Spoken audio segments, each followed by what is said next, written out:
If you hear a whisper at night, don't respond. In Japan, these beings don't like to be seen, and if you see one, you may not live to tell the tale. Deep in the mountains, shrouded in mist and shadow, dwell the Oni. These are not the mischievous imps of folklore, but monstrous beings of immense strength and terrifying power. Towering over men, their skin a fiery red or a deathly blue, they are armed with spiked iron clubs, their faces contorted into expressions of perpetual rage. The Oni are harbingers of chaos and destruction. They represent the untamed forces of nature, the raw, primal power that can level mountains and shatter the earth. When they descend from their mountain lairs, it is not to celebrate but to wreak havoc upon the human world. To encounter an Oni is to face the embodiment of fury itself. High atop the sacred mountains of Japan, shrouded in mist and ancient cedar forests, dwells a creature both revered and feared, the Teng. With the body of a man and the head of a hawk, he is a being of immense power and enigmatic nature. The Teng is a master of swordsmanship, his skills honed over centuries of solitary practice in the mountain peaks.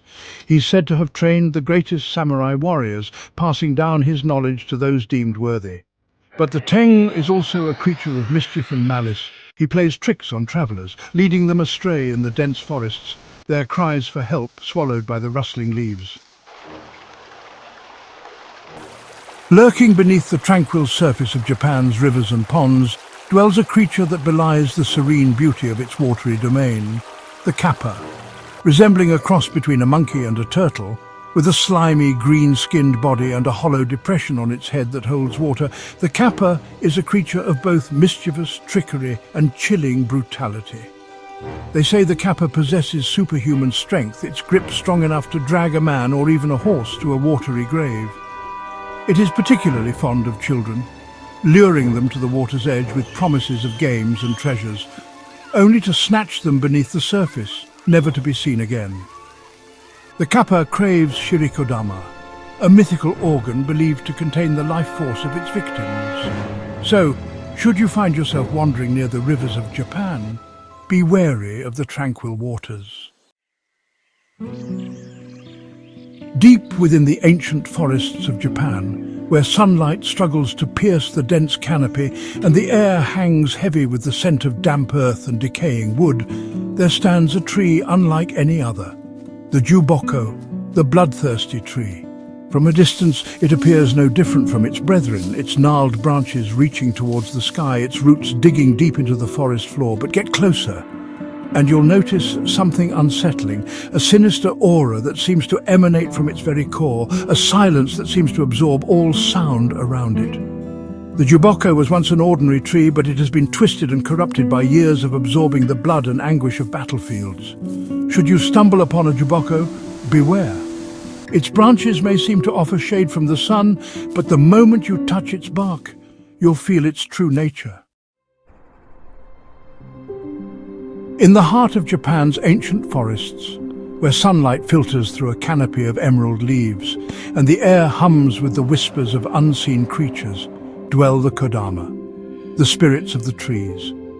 They are the guardians of the forest, protectors of its delicate balance, and their presence is both a blessing and a warning. The Kodama are not easily seen, their forms blending seamlessly with the bark and moss of their arboreal homes.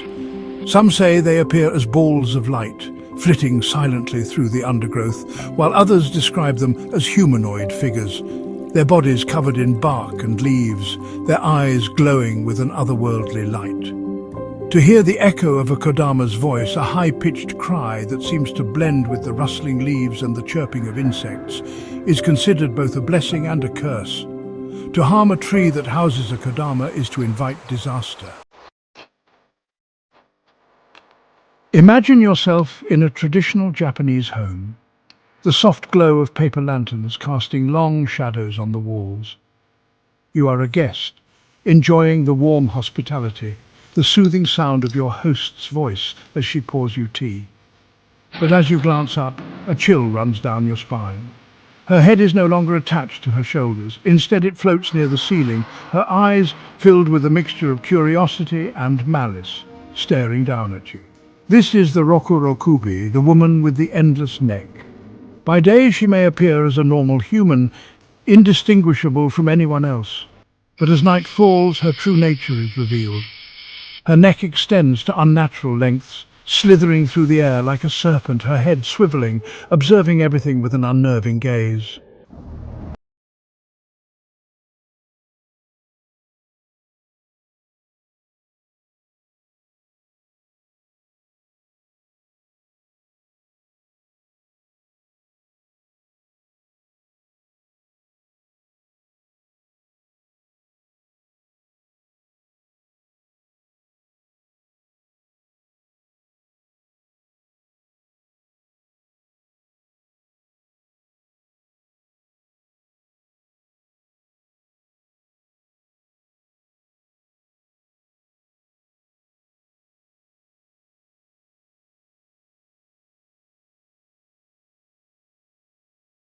Blank expanse of skin. In the depths of Japan, shrouded in whispers and shadowed by ancient trees, lies a well steeped in sorrow and vengeance. This is no ordinary well, but one forever bound to the tragic tale of Okiku, a young servant girl whose spirit, unable to find peace, returns night after night to relive her final moments. Okiku, they say, was a loyal servant in the house of a powerful samurai. Falsely accused of stealing a precious heirloom, a set of 10 priceless plates, Okiku was subjected to a cruel interrogation. Faced with her unwavering denials, the samurai, consumed by rage, made a chilling proposition: confess or face a fate worse than death. Okiku, steadfast in her innocence, refused to confess to a crime she did not commit. Enraged, the samurai had her thrown down the well, her screams echoing through the night, her body swallowed by the darkness. But Okiku's story didn't end there. Every night her spirit rises from the well, her white dress billowing around her, her face pale and drawn. Picture yourself seeking refuge from a storm. The wind howling like a banshee, the rain lashing down in icy sheets. You stumble upon a public restroom, its flickering lights offering a beacon of warmth and safety. But as you step inside, relief gives way to a primal fear, for you are not alone. Standing before you is a figure cloaked in crimson, its face hidden within the depths of its hood. This is aka Manto, the Red Cloak, a malevolent spirit who haunts restrooms, preying on the vulnerable, offering a choice that is no choice at all.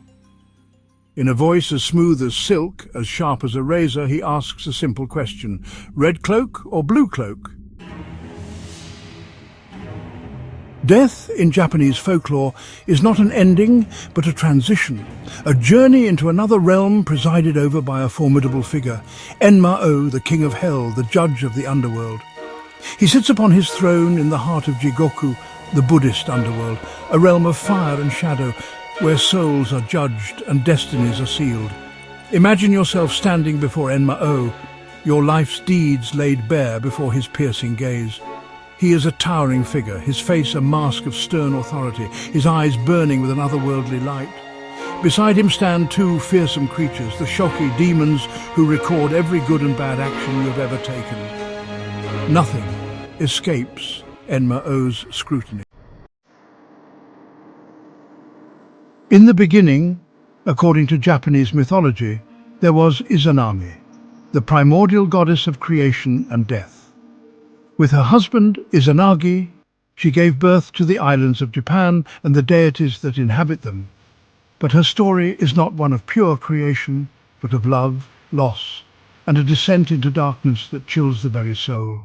Izanami, in a tragic twist of fate, perished while giving birth to the fire god, Kagutsuchi. Her death shattered Izanagi, his grief so profound that he journeyed to Yomi, the land of darkness, to reclaim his beloved wife. But Izanami, her essence tainted by the underworld, had been transformed into a fearsome, vengeful entity. She warned Izanagi not to look upon her true form, but consumed by grief, he defied her. Deep in the heart of ancient Japan, coiled within the bowels of the earth, slumbered a creature so terrifying, so monstrous, that its very existence threatened to unravel the fabric of reality. Yamata no Orochi, the Eight-Headed Serpent, Its 8 heads, each representing a different aspect of chaos and destruction, rose from its serpentine body. Their eyes burning with an infernal fire, their fangs dripping with venom, potent enough to wither mountains and poison rivers. The Orochi was a creature of immense power, its body spanning 8 valleys and 8 hills, its scales harder than any steel, its roar capable of shaking the heavens. For centuries it terrorized the land, demanding a terrible sacrifice, a young maiden offered up each year to sate its insatiable hunger. Susanoo, the storm god armed with his legendary sword, Kusanagi no Tsurugi, challenged the Orochi to a battle that would determine the fate of the land. Through a combination of strength and guile, Susanoo tricked the Orochi, plying it with sake, a potent rice wine, until it fell into a drunken stupor. So, tell us, which of these creatures felt like it was watching you? Let us know in the comments, and send this video to someone you love to scare. Return to the first street. Now, a shadow figure stands closer behind the camera. In Japan, these stories aren't just myths. They're doors. Some are still open. If you hear a whisper tonight, don't answer, because now you've seen them. And that's all it takes for them to see you.